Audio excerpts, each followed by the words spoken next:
Les damos la más cordial bienvenida a una nueva temporada de su podcast La Estantería, el podcast de tu biblioteca universitaria.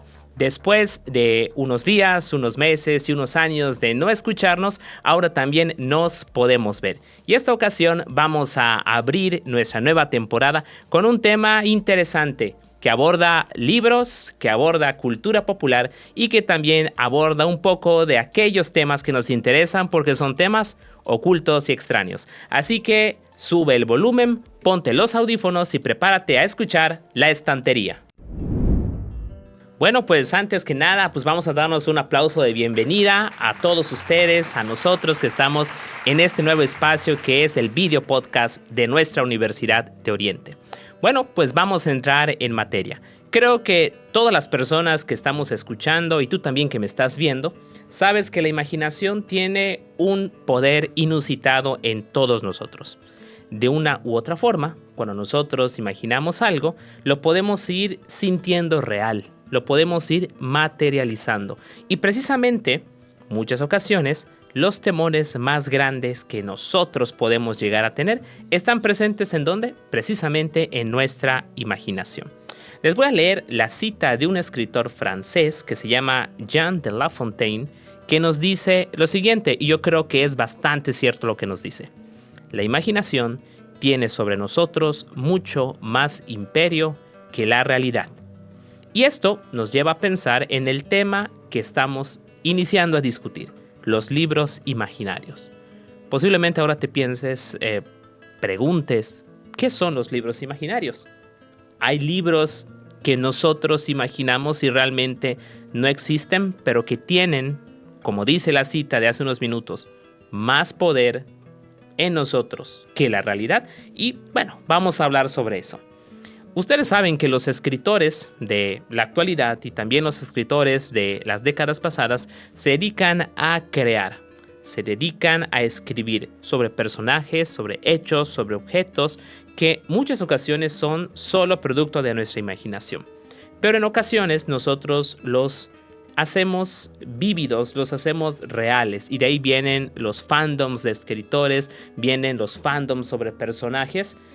Pero también existe algo que en la literatura está presente y esos son los libros imaginarios. ¿Pero a qué nos referimos con un libro imaginario?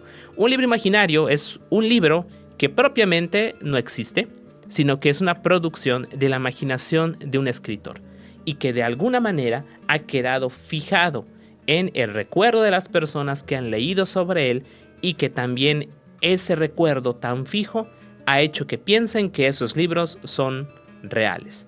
Y esto no es algo que podamos nosotros hablar que existe solo en nuestro tiempo. Vamos a trasladarnos a la Edad Media. ¿Cuál es la idea que tú tienes sobre la Edad Media? La Edad Media es la edad obscura, es la edad de las brujas, es la edad de los monstruos, pero también es la edad de los grimorios. Probablemente si eres una persona que ve anime, y después vamos a hablar sobre ello, la palabra grimorio te hace un poco de ruido, te llama la atención. Los grimorios en la cultura de la Edad Media son libros de conocimientos extraños, conocimientos ocultos que estaban prohibidos para la mayor parte de las personas. Y estos libros eran contenedores de conocimientos mágicos, de conocimientos oscuros, de saberes que podrían poner en riesgo la estabilidad mental de la persona que los leyera y que incluso podrían tener conocimientos que podrían acabar con la humanidad. Estos libros de artes y de hechizos son libros que existieron en realidad en el sentido de que hay personas que escribieron grimorios asegurando que ahí estaban contenidos los saberes más arcanos, más abstractos y oscuros que algún ente de otra dimensión había revelado a una persona. Y ahí estaban esos libros. Y las personas de la Edad Media les tenían miedo a esos libros. Pero la realidad es que se trataba solo de libros que contenían conocimiento imaginario.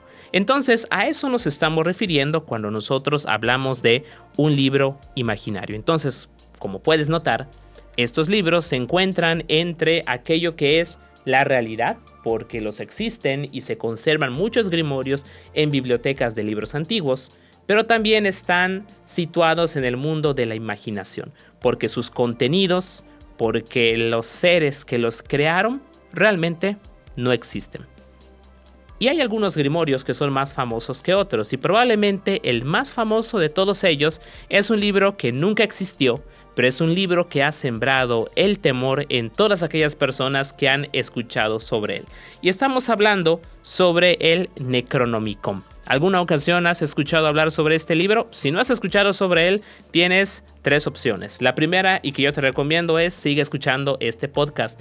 El segundo, haz tu búsqueda en Google, y si tú ya no utilizas Google, pues búscalo en ChatGPT.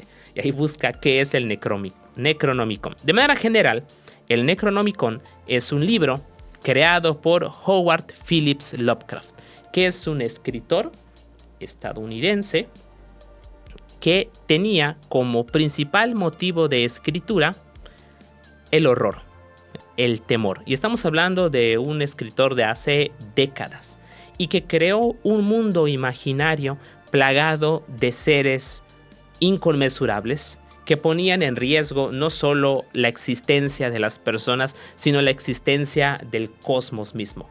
Y de ahí se deriva un tipo de literatura fantástica al que se le ha denominado horror cósmico, porque es un horror que trasciende el temor de un fantasma, que trasciende el temor del chupacabras, del huaychivo que está en nuestros pueblos, y que se traslada al temor creado por entidades celestiales, demoníacas, que controlan el universo y tienen a la humanidad en la palma de su mano como granitos de arena. Bueno, esa es la literatura que Howard Phillips Lovecraft creó.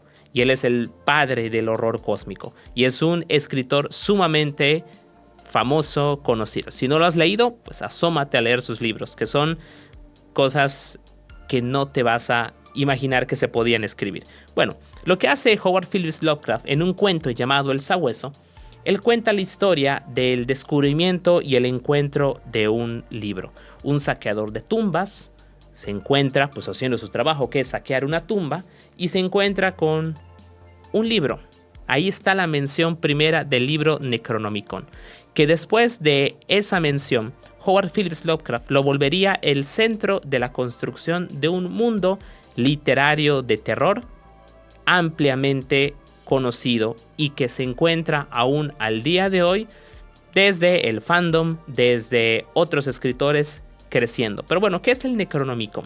De acuerdo a la literatura creada por Howard Phillips Lovecraft, que escribió también una historia falsa del Necronomicon, él nos dice que este libro fue creado originalmente como el Al-Asif, un libro que fue escrito por un monje loco, por un hombre que desvariaba porque había encontrado conocimiento prohibido y que había logrado escribir en este libro. Era tan complejo el conocimiento que él había logrado registrar que un día, caminando por una plaza en su natal Arabia, pues él es despedazado por una bestia fantasma, por una bestia invisible, y ahí muere. Y el libro, que originalmente se conoció como el Al-Asif, es desaparecido, hasta que siglos después aparece, pues ya con otro nombre, traducido al griego como el Necronomicon, el libro de los nombres muertos, más o menos algo así sería esa traducción. Y este libro lo que contenía era pues hechizos arcanos de cómo abrir portales que trajeran a los seres primigenios que habían destruido la existencia original y que ponían en riesgo nuestra existencia actual. Este libro, según la historia que Lovecraft nos cuenta, logró ser encontrado y comenzó a ser resguardado en la Biblioteca Nacional de Francia, en una universidad en Estados Unidos, y que eran algunos de los 2 lugares conocidos, y también en la Universidad de Buenos Aires en Argentina. Según Lovecraft, estos 3 lugares contenían en sus bibliotecas universitarias ejemplares de este libro. Y de acuerdo a lo que él nos relata, muchos académicos, muchos investigadores quisieron encontrar ese libro y tenían que ir a estos 3 lugares para poder consultarlo, aunque claro, era un libro al que nadie podía acceder. Y esa es la historia que Lovecraft nos cuenta. Lo curioso es que esta historia que nos cuenta el escritor es completamente falsa. No existe ese libro, no existen esas bibliotecas, por lo menos una que él dice que existían, pero muchas personas que creyeron esa historia, académicos, lectores, gente que era fan y seguidora del oculto fueron a esas bibliotecas, fueron a la Biblioteca de Francia, Nacional de Francia, fueron a la Biblioteca de la Universidad de Buenos Aires a buscar el Necronomicon, porque sabían que ahí se encontraba ese libro. Al final, nunca les dieron el libro porque ese libro no existía, no estaba en esas bibliotecas. Pero como ustedes saben, cuando nos niegan algo, nosotros creemos que hay gato encerrado. Y muchas personas al día de hoy siguen creyendo que en Francia y que en Buenos Aires y que en alguna universidad estadounidense existe un Necronomicon oculto para que nadie pueda acceder a las puertas que abren pues la dimensión a los grandes seres primordiales que están esperando en el universo por nosotros a contactar a través del Necronomicon. Y bueno, este es un ejemplo de un libro imaginario, pero no es el único libro que existe. Tenemos también otros libros que nosotros podemos ir encontrando en nuestra literatura. Otros libros que están vinculados a la literatura de terror, a la literatura de ficción vinculada a, pues, vamos a llamarlo, a la historia de lo oculto. Podría ser, por ejemplo, El Rey de Amarillo, de Robert William Chambers, que también nos habla de un libro extraño que contiene conocimientos prohibidos para la humanidad.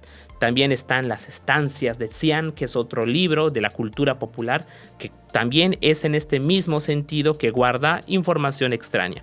Y también podemos hablar de Las Causas de Mesatotep, un dios extraño y primigenio que también dejó conocimientos a la humanidad. Pero bueno, no te preocupes, no todos los libros que imaginan los escritores y la literatura son de este tipo. Vamos a ver dos casos muy curiosos. Rabelais, que es un escritor muy famoso, si alguna vez prestaste atención a tus clases de literatura en el Cobay y en la prepa donde hayas estudiado, habrás escuchado alguna ocasión sobre Rabelais. Y Rabelais tiene un libro que se llama Gargantúa y Pantagruel. Y después de un breve corte te voy a contar cuáles son los dos libros extraños y muy curiosos que están en esta historia. Así que espera un momento más y continuamos. Hola, para poder conocer los beneficios que les ofrecen las empresas, les invitamos a consultar la página de la Universidad de Oriente. Para eso, abre el navegador web de tu preferencia y en la barra de direcciones ingresa 1.edu.mx.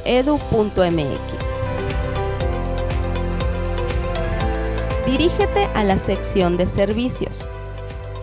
Posteriormente, selecciona beneficios comerciales.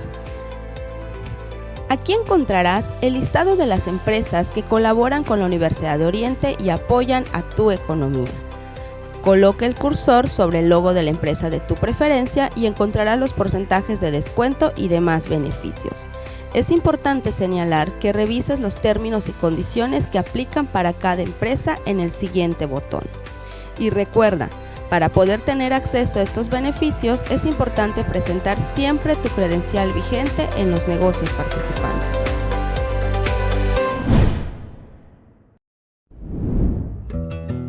Bueno, ya estamos de regreso y pues continuemos hablando sobre estos libros extraños que la humanidad ha podido imaginar. Bueno, hace unos minutos te estuve hablando sobre que no todos los libros imaginarios necesariamente nos van a llevar al caos del universo. Hay algunos libros imaginarios, falsos, que si existieran serían muy, pero muy curiosos de leer. Te estuve mencionando que Rabelais, en su obra Gargantúa y Pantagruel, nos habla sobre dos libros extraños. Y no sé si a ti te gustaría leerlos. No sé si quisieras que estos libros estén en la estantería de la biblioteca de la universidad. Pero bueno, uno de ellos es el siguiente. Ars Honestre Petandi in Societate. Está obviamente creo que en latín y te lo vuelvo a repetir para ver si te imaginas de qué trata. Ars Honeste Petandi in Societate, que no es otra cosa sino el arte honesto de cómo soltarte un pum en público, o en otras palabras que nosotros diríamos, cómo tirarte un gas de una manera discreta en medio de las personas. Según Rabelais, existía un libro que enseñaba a las personas de su tiempo a cómo hacerlo de manera discreta. También hay otro libro que pues este es un poquito más explícito y espero que no imagines el título, que es De Modo Cacandi. Así que no te lo voy a traducir, tú ya sabes qué es. Entonces imagínate que estos libros inventados cumplían múltiples funciones, desde aquellas que son eminentemente literarias y que buscan entretenerte, hasta estas funciones que se vinculan a hacer una crítica social, como lo que Reveláis nos plantea a lo que son los buenos modales y las costumbres de las personas. Pero todos estos libros de los que he estado hablando se sitúan en contextos geográficos y culturales distantes al nuestro. Europa, los Estados Unidos, países anglosajones, países que no son de habla hispana o que no hablan nuestras lenguas originarias. Pero, ¿será que cerca de nosotros hay libros imaginarios? Los hay. Probablemente no del tipo que nosotros estamos pensando, como esos libros tan misteriosos, pero sí libros que nos plantean historias que a las personas les hubiera gustado escuchar, o plantean la existencia de libros que nos podrían contar partes de nuestra historia que nosotros no conocemos. Por ejemplo, vamos a aterrizar en Yucatán. Como tú sabes, en 1847 inició la denominada Guerra de Castas de Yucatán, que en los últimos años ha sido nombrada por historiadores mayas como la Guerra Social de Yucatán. Esta guerra desató enfrentamientos muy crueles, generó una ola de violencia hacia la población maya sin precedentes y también permitió una gran producción de conocimiento escrito a través de la prensa, a través de novelas, y si quieres en algún momento hablamos de las novelas de la Guerra de Castas, pero también comenzó a haber historias sobre esa guerra. Una de estas historias está presente en una novela que fue escrita por Pantaleón Barrera, un destacado político de la península de Yucatán que no dudó en escribir su versión sobre la guerra, y lo hizo a través de una novela llamada Los Misterios de Chan Santa Cruz. Esta novela narra las vicisitudes de la guerra y obviamente, como la mayor parte de la literatura del siglo XIX sobre los mayas, era una literatura cargada con un alto grado de prejuicio y racismo hacia la población maya. Obviamente quienes escribían eran criollos, eran personas blancas, pero vamos a centrarnos en lo que el capítulo 7 de esta novela nos decía. En esta novela se nos narra en el capítulo número 7 que la familia Collie recibió en herencia un legajo. Un legajo es un conjunto de hojas, folios escritos a mano y que tenía por título Apuntes para la historia de la sublevación de los indígenas de Yucatán. Y era un documento que, de acuerdo a lo que la novela nos decía, narraba los hechos más importantes sobre la guerra de castas en la región peninsular. Como te puedes imaginar, este texto no pasó de ser una simple invención, no pasó de ser un ejercicio literario en el cual se hablaba precisamente de la existencia de libros que podían narrar la historia del conflicto más importante en la historia peninsular y también un momento definitorio en nuestra relación con las comunidades indígenas del sur mexicano. Pero bueno, este libro no existió. Este libro solo está presente en esta literatura, pero eso no significa que en nuestro territorio, en Yucatán, no existan libros que representan de una manera muy interesante estos anhelos o estos temores que las personas podemos tener. Recuerda, los libros imaginarios son imaginarios por dos motivos. El primero, puede ser que no existan y tanto ellos como su contenido son falsos, por llamarlos de alguna manera. Y la otra es que los libros imaginarios existen, pero lo imaginario es su contenido o lo que simbolizan esos libros.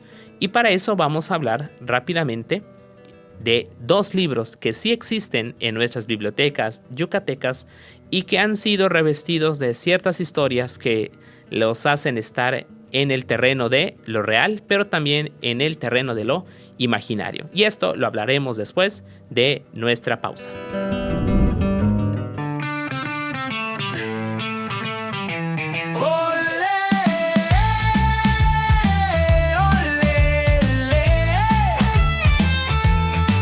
Vamos muchachos, hagamos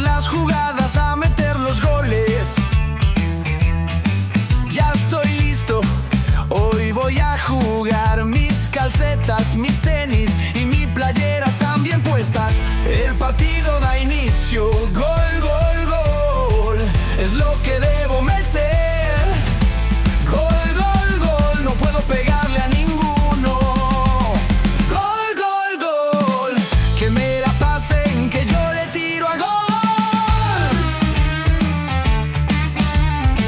La luz no baila para animarnos, todos grita. Gol, gol, gol. El segundo tiempo arrancó con goles, ahí vamos, porque todos somos uno y uno es la mejor y el fútbol nuestra pasión. Bueno, ya estamos de regreso en la última sección de nuestro podcast inaugural de La Estantería. Y, como te decía, nuestras bibliotecas en Yucatán resguardan una amplia cantidad de patrimonio documental. Y hay bibliotecas que dentro del patrimonio que resguardan, que es tuyo y que es mío también, tienen en sus colecciones documentos raros por el contenido, por el formato o por las historias que el personal bibliotecario ha generado sobre estos documentos. Te voy a hablar de dos que están resguardados en la Biblioteca Yucatanense, un lugar en el que tuve la fortuna de trabajar en su fondo reservado, que es el espacio en el cual se resguardan los documentos más antiguos y más extraños a disposición de todas aquellas personas que quieran consultarlos, claro, bajo ciertas medidas de protección de estos documentos. Te voy a hablar de dos documentos extraños que están en esta biblioteca. El primero de ellos es extraño por el título y por el motivo que toca. Y solo te voy a leer un fragmento del título para que te imagines un poco esta historia. El libro, o más que un libro, un folleto, se llama El Evangelio de Don Juan, el moderno precursor del Mesías en la venida del Anticristo. Este es un folleto resguardado en la Biblioteca Yucatanense en su fondo reservado en la sección de folletería. Este documento, de un título muy curioso, nos habla de un caso de mesianismo en Yucatán. Uno de los personajes más importantes que nosotros tuvimos en el siglo XIX en Yucatán y también una partecita del siglo XX fue Juan Peón Contreras, que fue hermano de José Peón Contreras, el que le da nombre al teatro de Yucatán principal que está en Mérida y que fue un dramaturgo de altos vuelos. Bueno, Juan Peón Contreras fue una persona que pertenecía al grupo de los intelectuales de Yucatán y a él se le encargó la dirección del Museo Arqueológico de Yucatán. Pero en algún punto de su vida, sin saber por qué ni para qué, al hombre le da un ataque de mesianismo y siente que él está imbuido por el conocimiento divino y él es el Juan el Bautista moderno, que en Yucatán anunciaría la llegada del Anticristo. Y este hombre se fue a las ruinas de Cobá para hacer excavaciones que demostraran que el fin del mundo estaba cerca. Entonces lo que él hace es publicar un folleto en el que narra su evangelio, narra las ideas que él tenía sobre la llegada del Anticristo. Si quieres leer este documento, entra a bibliotecavirtualdeyucatán.com, que es una biblioteca pública auspiciada por el gobierno del estado y que ahí tiene una versión digital de este documento. Y ahí vas a poder ver la fotografía de el Mesías yucateco, el precursor del Mesías yucateco, cargando una cruz. Pero esto es una muestra de un desvarío mental que tuvo este personaje de nuestro estado y que lo llevó a publicar su evangelio. Bueno, este es un libro extraño por la historia que lo envuelve. También los que hemos tenido la fortuna de trabajar en esta biblioteca sabemos que en su antigua sede sucedían cosas extrañas. Sombras que veíamos pasar entre los anaqueles, ruidos que escuchábamos de repente en las salas más retiradas y que tú sabías que ahí no había ninguna persona más que documentos. Y todas las personas que llegábamos allá a trabajar, preguntábamos a las bibliotecarias y archivistas con más tiempo. Bueno, ¿qué es lo que pasa acá? Y nos decían que existía la historia y la idea de que dentro de las colecciones del fondo reservado existían manuscritos que tenían algún tipo de relación con una entidad. la famosa niña de todas las bibliotecas, estaba en el fondo reservado del Centro de Apoyo a la Investigación Histórica de Yucatán, que después, al mudarse de sede, se llama Biblioteca Yucatanense. Y ahí pasaban esas cosas. 2 veces vi que asusten a una persona en ese fondo reservado y quedaron pálidas y blancas como una hoja, como la hoja que estoy sosteniendo acá. Dentro de esas historias surgió la existencia de un manuscrito, del cual no voy a decir su nombre verdadero, pero vamos a identificarlo como el manuscrito 124. Un manuscrito encuadernado en piel de venado que estaba resguardado en el fondo reservado y que databa, si no me equivoco, de finales del siglo XVIII. Ese manuscrito, de acuerdo a lo que me narraban mis compañeras bibliotecarias y archivistas, de repente desaparecía de su contenedor y aparecía en otro anaquel. Cuando inició un proyecto de digitalización, ese manuscrito fue imposible de digitalizar, porque cuando lo escaneaban, aunque el escáner era de alta calidad y especializado para digitalizar documentos, todas las imágenes al cabo de un tiempo terminaban siendo corrompidas, el archivo se corrompía. Entonces el manuscrito 124 era el documento maldito del fondo reservado, porque aparecía y desaparecía a su antojo y porque tampoco se podía digitalizar. Yo llegué a preguntar a las personas si lo habían leído para saber qué es lo que tenía, y me dijeron que por seguridad no lo iban a leer. Y cuando les pedí el número del manuscrito para que yo lo buscara, no me lo dieron porque me dijeron: sabemos que cuando tú estés por la tarde solo como encargado, te vas a ir a buscar ese manuscrito para ver qué es.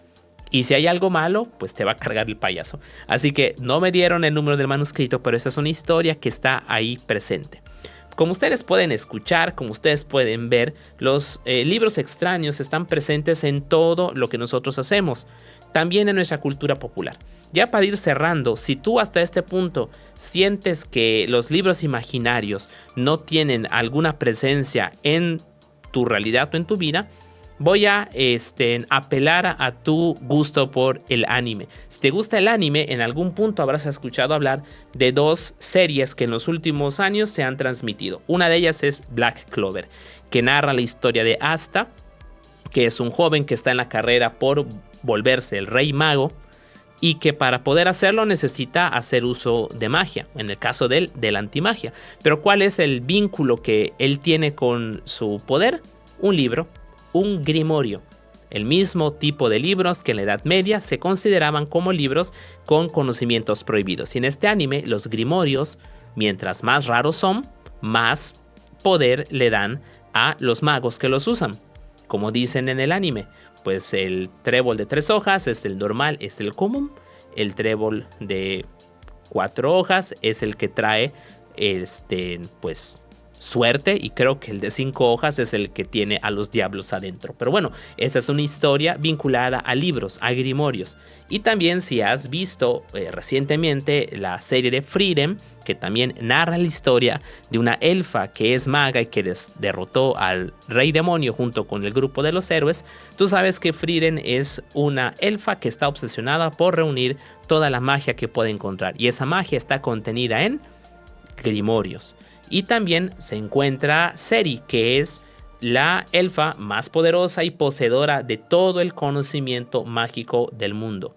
Tan es así que cuando los magos quieren llegar a ser magos de primera clase, que es el rango más elevado, cuando logran pasar las pruebas, Seri les otorga el regalo de la magia que quieran.